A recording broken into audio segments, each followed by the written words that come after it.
জাজ এই যে নিরাপত্তাহীনতার একটা পরিবেশ তৈরি করা হলো, গুন্ডারাজ সর্বত্র নিয়ন্ত্রণ করতে শুরু করলো। এই গুন্ডারাজটা কোন পর্যায়ে গেল যে আপনার বাড়ির ফ্ল্যাটের সামনে যদি একটি গাড়ি বেআইনি ভাবে দাঁড়িয়ে থাকে, আপনি যদি বলতে যান তাহলে সে গুন্ডারা ঝাঁপিয়ে পড়বে। বহু এনআরআই আছেন যারা এখানে আসেন, এসে এইরকম ফেস করেন, আমার কাছে অনুযোগ করেন। তাহলে কি করবেন আপনারা? এটা এক সময় হাত তুলে গোটা পশ্চিমবঙ্গ বিদেশ সর্বত্র এই প্রচার মাধ্যমের দ্বারা একটা ভাবমূর্তি তৈরি করেছিলেন এবং আমাদের আপনারা কলঙ্কিত করেছিলেন। আজকে হারে হারে টের পাচ্ছেন। শিক্ষক নিয়োগ, তারপরে তারা ধরলেন কি যে শিক্ষা ব্যবস্থাটাকে ভেঙে দাও। চিরকাল আমরা দেখেছি, এটা স্বাভাবিকভাবে আপনারা বুঝবেন যে পুঁজিবাদ চায় অশিক্ষিত এবং অর্ধশিক্ষিত ছেলে মেয়েদের একটা ভান্ডার তৈরি করতে। কেন? আমার দরকার হবে আজকে তোমাকে নেব, লেবারের কাজ করাবো, তোমার 50 টাকা দেবো। তুমি যদি বলো এটা 50 টাকায় হচ্ছে না, 55 টাকা দিন, তুমি যাও, ওই আরেকজন বসে আছে। পুঁজিবাদের প্রাথমিক শর্ত হচ্ছে শিক্ষিত অর্ধশিক্ষিত বেকার ভান্ডার তৈরি রাখা, রিজার্ভার, যে আমার যখন খুশি আমি সে শ্রমকে পাবো। তার জন্য কি হবে?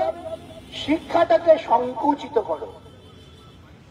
বামফ্রন্ট সরকার অনেক ভুল কাজ করেছে, অনেকে বলেন, আমার মধ্যে কোনো ভুল কাজ করেন, কিন্তু একটা কাজ তো করেছিলেন, যে কাজটা ভারতবর্ষের বুকে নতুন পথের দৃষ্টান্ত স্থাপন করেছিল, তা হচ্ছে এই যে বিনা পয়সায় ক্লাস 12 পর্যন্ত করতে পারবে। নীল সাদা রঙের বাড়ি ছিল না, হয়তো আম গাছের তলাতেই পড়া হতো, আমি বলছি আপনাকে। কিন্তু গ্রামের ওই ছেলেটা যে গতকাল পর্যন্ত বাবার সঙ্গে মাঠে গিয়েছিল, সে তার প্যান্টটা কোন রকমে কোমরে দৌড়ে পাঠশালা চলে যেত, স্কুলে যেত। আর গ্রামের ছেলে যে শিক্ষিত হয়েছে, সে চাকরির জন্য বিভিন্ন প্রান্তে ঘুরে বেড়াতো, তাকে বামফ্রন্ট সরকার বলল তোমাকে আমি সম্মানিক দেবো। আমরা শিক্ষকদের বেতন বলি না, আমি বলি সম্মানিক। তুমি তোমার গ্রামে থেকেই শিক্ষকতার কাজ করো। তাই দেখবেন শিক্ষকতার কাজের জন্য বহু পিএইচডি পাওয়া ছেলেও তার গ্রামে থেকে গিয়েছেন। সে একটা নতুন সৃষ্টির আনন্দ পেয়েছে যে আমি আমার মাধ্যমে আমার গ্রামের ছেলেদের লেখাপড়া শেখাতে পারছি। এতে শাসক গোষ্ঠী চিন্তিত হয়ে পড়লেন। গ্রামের ধান্দাবাদ জমিদার সে দেখলো আর টিপসই দিয়ে জমি কেড়ে নেওয়া যাচ্ছে না, বুঝেছে উপায়ে নে জমি লইব কিনি, আর হচ্ছে না। সে বলছে টিপসই হবে না। সে ক্লাস 4, 5, 6 পড়েছে, বাবাকে বলছে ক টাকা গুনে নিয়েছো, কি সই করেছো? গ্রামের জমিদার বর্গ ভাবলেন এ তো মহাবিপদ হয়ে গেল।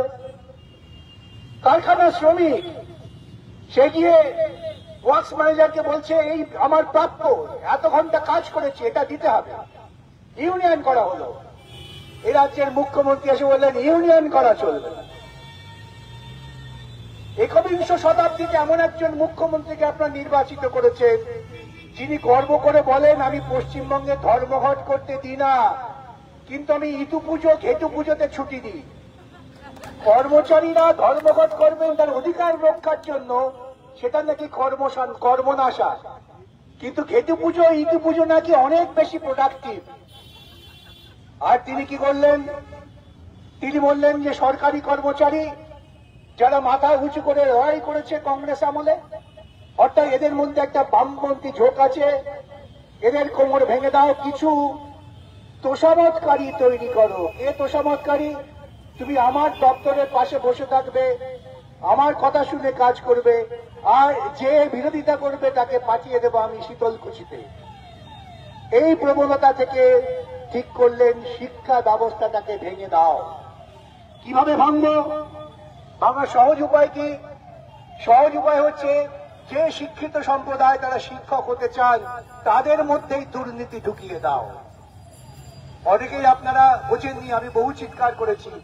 এই যে ক্ষমতায় এসে এই ক্লাবগুলোকে অনুদান দেওয়া, দুর্গাপূজার জন্য টাকা দেওয়া, ইমাম ভাতা দেওয়া, পুরোহিত ভাতা দেওয়া, যীশু খ্রিস্টের জন্মদিনে পালন করে 15 দিন আলোকের ছটা ছাড়ানো, আর ঈদের জন্য টাকা খরচা করা, এগুলো পরিকল্পিতভাবে মানুষের মধ্যে ধর্মীয় কলুষতা, ধর্মীয় সংস্কার, অবৈজ্ঞানিক চিন্তা ঢুকিয়ে দেওয়ার একটা সরকারি পরিকল্পনা। আপনি ভাবলেন বাবা কি আলো, আমি পার্ক স্ট্রিটে ঘুরে বেড়াচ্ছি, একবারও ভাবলেন না আপনি যে আপনার সন্তানটি প্রত্যক্ষ না হলে পরোক্ষ গ্রামের ওই কিশোরটি সে কিন্তু স্কুল পেল না।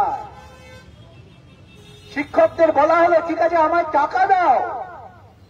আমার অভিজ্ঞতা কি জানেন? আমার অভিজ্ঞতা বলতে গেলে আপনারা কষ্ট পাবেন, হাসবেনও।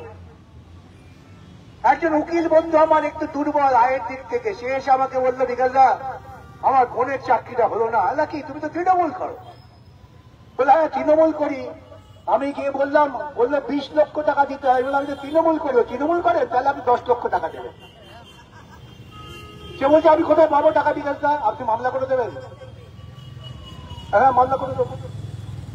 এবং মামলা যখন হলো, কারা মামলা করলেন? মামলা কিন্তু বিকাশ রঞ্জন ভট্টাচার্য করেনি, ওটা মূর্খের মতো কথা আমাদের মুখ্যমন্ত্রী বলেন, তিনি বলতে থাকেন।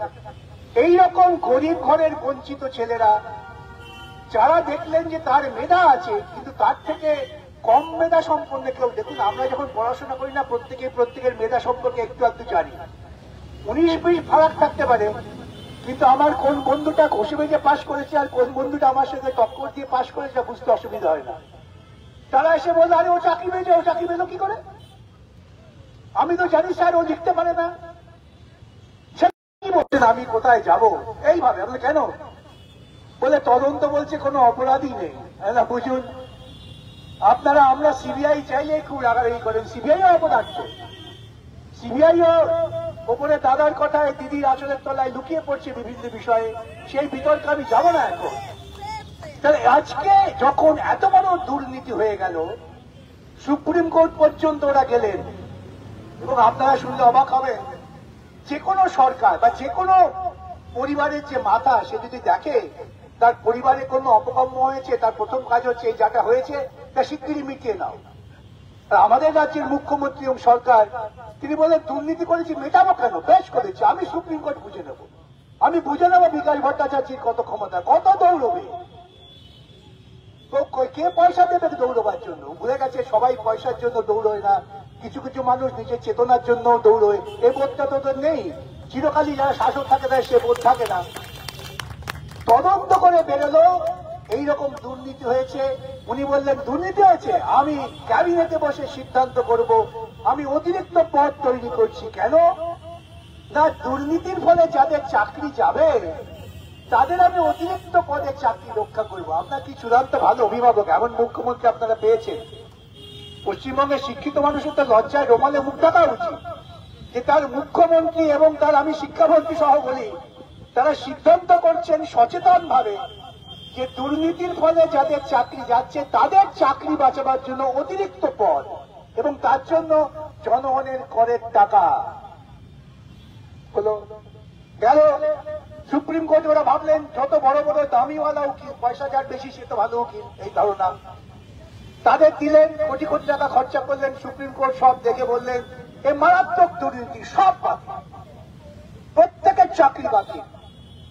কিন্তু যারা প্রত্যক্ষভাবে দুর্নীতির সঙ্গে যুক্ত আর অনেকে যারা দুর্নীতি শিকার, অযোগ্য নয়, একদল সরাসরি মুখ্যমন্ত্রীর দলের দাবেদারিতে, মুখ্যমন্ত্রীর দলের কর্মীদের অনুপ্রেরণায় টাকা দিয়ে চাকরি পেয়েছেন, এবং তাদের চাকরিকে বাঁচাবার জন্য কিছু মেধাভিত্তিক লোক যারা চাকরি পেয়েছেন তারাই দুর্নীতির শিকার হয়েছেন। মুখ্যমন্ত্রী কি বললেন? সুপ্রিম কোর্ট, আমি জানি না কে সুপ্রিম কোর্ট, আমার হাতে অনুব্রতের মতো সব কম অক্সিজেন লোক আছে, পিটিয়ে ঠিক করে দেবো। আমি আর মানলাম, গিয়েছিলাম একবার, জানেন আপনারা, যে শিল্প জমি জোর করে দখল নেওয়া হচ্ছে, তো অনুব্রত আটকে রেখেছে 2 মাইল ধরে আমাদের, আর ওখান থেকে বলছে কে আছে পুলিশকে ডাকো, বিকাশ ভট্টাচার্য মান্নানের ঠ্যাং ভেঙে দেবো। উনি ভেবেছেন এটাও ঠ্যাং ভেঙে করা যায়। তখন তিনি কি বললেন? তিনি ইনডোর স্টেডিয়ামে একটা মিটিং ডাকলেন। অনেকেই দেখলাম গলায় আমি যোগ্য বলে একটা ব্যানার টাঙিয়ে ঢুকে পড়লেন। তাদের মধ্যে অধ্যাপক আছেন, তাদের মধ্যে আমার মতো কিছু অশিক্ষিত লোকেরা আছেন, তাদের মধ্যে টিআই অফিসের আধিকারিকেরা আছেন। আমি মেদিনীপুর একটা স্কুলের আমন্ত্রণে মিটিং করতে গেলাম, সেখানকার শিক্ষকরা আমায় ছবি দিয়ে বললেন স্যার এরা টিআই অফিসের লোক, আপনি দেখুন কি করতে পারেন। তারা ক্ষোভে ফুঁসছেন, কিছু করতে পারছে না। ছবিটা দিন, সময় মতো কাজে লাগাবো, সব সময় তো কাজে লাগাবো না। এবং তিনি বললেন তোমাদের চাকরি যাবে না। কে? Supreme court. আমি সবার চাকরি রেখে দেবো, কেন আমি টাকা তো খেয়েছি, আমাকে সবার চাকরি রাখতে হবে। তাহলে আজকে যখন তারা বলছেন আমাদের চাকরি ফিরিয়ে দাও, বিক্ষোভ করছেন, তার জন্য দায়ী কে? দায়ী তো এই রাজ্যের মুখ্যমন্ত্রী। তিনি অদ্ভুত খেলা খেললেন, তিনি প্রত্যক্ষভাবে চুরি করলেন। বলতে খারাপ লাগছে, আমার রাজ্যের মুখ্যমন্ত্রী সম্পর্কে আমাকে চোর বলতে হচ্ছে, না বলে উপায় নেই। কেন এটা হচ্ছে বাস্তব সম্মত ঘটনা, তাকে আপনি অন্য কথা বলতে পারেন না। সূর্য উঠলে রোদের তাপ লাগলে আপনি বলতে পারেন না আমার গায়ে মিঠা বাতাস লাগছে। তিনি প্রত্যক্ষভাবে চুরি করলেন। একটা গ্রুপ ডি এমপ্লয়ির জন্য 10 লক্ষ টাকা, গ্রুপ সি ক্লাস 9, 10, 15, 20 লক্ষ টাকা করে বিরাট নিয়েছে। মুখ্যমন্ত্রী কমান্ডিং 2 পার্থকে আমি চিনি, আমাদের কলেজ বন্ধু ছিল, এইরকম ছিল না। আমি পার্থকে বলেছিলাম দুজন ছিল না, মমতার সঙ্গে মিশে এত বড় দুর্নীতিগ্রস্ত হয়ে পড়লে যে তোমার বাড়িতে 50 কোটি টাকা ক্যাশ পাওয়া যায়। আমার মনে হচ্ছে সারদা মামলা যখন হচ্ছিল সুপ্রিম কোর্টে, তখন আজকে ওদের মুখপাত্র কুণাল ঘোষ, তখন তিনি জেলে ছিলেন, যাই হোক তখনকার কথা আমি বলছি না, তা তিনি মাসে 15 লক্ষ টাকা বেতন পেতেন। কি কেন বেতন পেতেন? না দিদির ইমেজ বিল্ডিং করতে হবে। সুপ্রিম কোর্টের বিচারপতি যখন আমি বললাম, তিনি আজকে উঠে 15 লক্ষ আমরাও পাই না। তাহলে তোমরা সুপ্রিম কোর্টের বিচারপতিরা যা পাও না, রাজনৈতিকভাবে দুর্নীতিগ্রস্ত সমাজ তৈরি করার জন্য কলমচিরা পায়। আজও পর্যন্ত দাদা এবং দিদির চক্রান্তে সারদার তদন্ত আমরা ইতি দেখতে পেলাম না, নারদার তদন্ত ইতি দেখতে পেলাম না, কিন্তু শিক্ষক তদন্ত ওই গরিব মধ্যবিত্ত ঘরের ছেলে মেয়েগুলো তারা আন্দোলনে চাপ রাখলেন, ধরা পড়লেন এবং তাদের তিনি প্ররোচিত করলেন, তার আজকে বিক্ষোভ দেখাচ্ছেন, তখন তাদের বিক্ষোভকে তিনি ভাঙবার জন্য লাঠি পেটা করাচ্ছেন। আমি আমার যে শঙ্কা দিয়ে শুরু করেছিলাম আজকে শেষ করি। আমি দেখলাম ওরা গেটটা ভেঙে ফেলছে, পুলিশ নীরব, একটু বাধা দিলেন না। আমি অবাক হয়ে গেলাম, আমাদের রাজ্যের পুলিশের এত সহনশীলতা। আমি তখনই বললাম এই গেট ভাঙবে, আরো কিছু ভাঙবে, ওদের বিরুদ্ধে মামলা হবে এবং মামলা লাগিয়ে দিয়ে পরবর্তীকালে বলবে তোমার বিরুদ্ধে ক্রিমিনাল কেস আছে, তুমি চাকরি পাবে না। এটাই মমতার পরিকল্পনা। এবং আজকে যার ফলে প্রথম তিনি চেষ্টা করলেন গুন্ডা বাহিনী পাঠিয়ে দিয়ে, গুন্ডা বাহিনীর লোকেরা চোর চোর বলে তাড়া করলেন, তিনি মুখ নিচু করে চলে এলেন।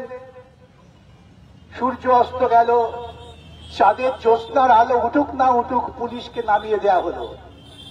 এই পুলিশ কর্মীরা অনিচ্ছা সত্ত্বেও তাদের চাকরি বাঁচাবার জন্য যে কাণ্ডটা ঘটালেন, তারপরেও যিনি এই কাণ্ডের সমর্থনে বলতে এসেছেন তাকে আমি চিনি। অত্যন্ত উন্নত শিক্ষিত পরিবার এবং শিক্ষা মানের মানুষ। কতটা বুকে বেদনা থাকলে চাকরি বাঁচাবার জন্য তাকে একথা বলতে হয়। আমরা ন্যূনতম বল প্রয়োগ করেছি। ন্যূনতম বল প্রয়োগের দৃষ্টান্ত কি? আমরা মাথা ফাটিয়া দিয়াছি লাঠি মারিয়া, আইন বিরুদ্ধ। একজন দেখলাম পা ভেঙে দিয়েছে, এরকম কত কি হয়েছে। এসব করা হয়েছে পরিকল্পিতভাবে। পুলিশ বলছেন ওদের বিরুদ্ধে মামলা করেছি, ওরা আগে আইন ভেঙেছে। আমি বলি তোমরা ওদের আইন ভাঙতে প্ররোচিত করেছ কেন? গেটটা যখন ভাঙছিল তখন ওদের বাধা দিলে না? তখন দাঁড়িয়ে দাঁড়িয়ে কেমন ভালো ছেলের মতো দেখলে? তা তোমাদের পরিকল্পনা ছিল ওদের বিরুদ্ধে মামলা দেব, ওদের মামলা দিয়ে ফাঁসিয়ে দিয়ে ভবিষ্যতেও যাতে চাকরি না পায় সেই ব্যবস্থাটা করে দিলাম। যে বন্ধুরা ওখানে বিক্ষোভ করছেন, যারা একসময় মমতাকে মমতাময়ী দেবী বলে মনে করেছিলেন, তাদের ভুল ভাঙছে, ভুল ভাঙুক। যত দ্রুত ভুল ভাঙে তত আপনাদের পক্ষে মঙ্গল, তত আমাদের সমাজের পক্ষে মঙ্গল। আমি আবারও বলি, সবচেয়ে বেশি দায় আমাদের, আমরা যারা ভোটার। আমরা ভোটাররা জেনে বুঝে শুধুমাত্র মিথ্যা প্রচারের আবহে পড়ে দুর্বিনীত দুর্নীতিগ্রস্ত একটি দলকে ক্ষমতায় এনেছি। এতটাই দুর্নীতিগ্রস্ত গ্রুপকে খেপে উঠেছেন, গ্রামে গ্রামে গাছে বেঁধে রেখে পেটানো শুরু করেছেন। সেখান থেকে বাঁচবার জন্য যে আমি তোমাদের ভাতা দেব, ওহে মুখ্যমন্ত্রী কার পয়সায় ভাতা দিচ্ছ?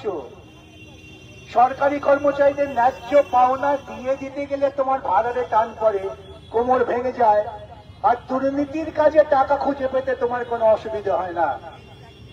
আজকে আপনাদের জমায়েতটা ক্ষুদ্র হতে পারে, কিন্তু আপনাদের কাছে আমার প্রত্যেকের নিবেদন, এই কথাগুলো সর্বত্র ছড়িয়ে দিন। ছেলেবেলা থেকে আমরা আমাদের ছেলে মেয়েদের শেখাই, আমাদের বাপ মা শিখিয়েছেন, আমরা গরিব ঘরেরই সন্তান, কেউ খুব উঁচু ঘরের থেকে আসিনি, যে পরের দ্রব্য না বলিয়া গ্রহণ করাকে চুরি বলে, চুরি করা অপরাধ। আজকে আমাদের সরকার শেখাচ্ছে ক্ষমতায় বসে চুরি করলে পরে তার অনেক বেশি মহান ভূমিকা হয়। এর ফলে আমরা আমার সমাজকে কোথায় নিয়ে যাচ্ছি? পশ্চিম বাংলা, যে বাংলায় রামমোহন বিদ্যাসাগর রবীন্দ্রনাথ জন্মেছেন, যে বাংলায় নেতাজি সুভাষচন্দ্র বোস, বুদ্ধদেব ভট্টাচার্য, জ্যোতি বসু জন্মেছেন, সেই বাংলাকে আমরা কোথায় নিয়ে গেলাম? এটা একটু ভাবুন। পৃথিবীর যেখানে যেখানে বাঙালি আছে, আমি আপনাদের বলি, তারা গুগলসে গিয়ে আমার নম্বর জোগাড় করে ফোন করে বলেন, আমাদের মান সম্মান বাঁচান, আমরা বাঙালিরা আজকে লজ্জিত হচ্ছি। আমাদের পাড়ার প্রতিবেশী দেখে আমাদের দেখে হাসে। দিল্লির এক মহিলা, তিনি কসবায় থাকতেন, বিয়ে হয়ে গেছেন গুরগাঁওয়ে, সেখানে 10 বছর আছেন, তার সঙ্গে আমার দেখা যাতায়াতের পথে। তিনি বললেন, স্যার, আজকাল মুদির দোকানে গেলে মুদির দোকানের মালিকও আমাকে দেখে টিপ্পনি করে। বাঁচান স্যার, আসুন আমরা সকলে মিলে এক হয়ে বাঁচাই, দেশটাকে বাঁচাই। আমাদের খানিকটা সুবিধা অসুবিধা যাই হোক না কেন, পশ্চিমবঙ্গকে বাঁচাই। তবে দেখবেন, ওই স্বাস্থ্য দুর্নীতির জন্য একটি মধ্যবিত্ত ঘরের মেয়ে চিকিৎসককে অকারণে প্রাণ দিতে হবে না। ভুল ওষুধ প্রয়োগ করে, ভেজাল ওষুধ দিয়ে একজন মাতৃকামী মানুষকে শ্মশানে পাঠিয়ে দিতে হবে না। আসুন আমরা সবাই সেই রকম সমাজ তৈরি করি। নমস্কার। এটা কি করে শেষ করবো? শ্রদ্ধেয় বিকাশ রঞ্জন ভট্টাচার্যকে জানাই তার মূল্যবান বক্তব্য।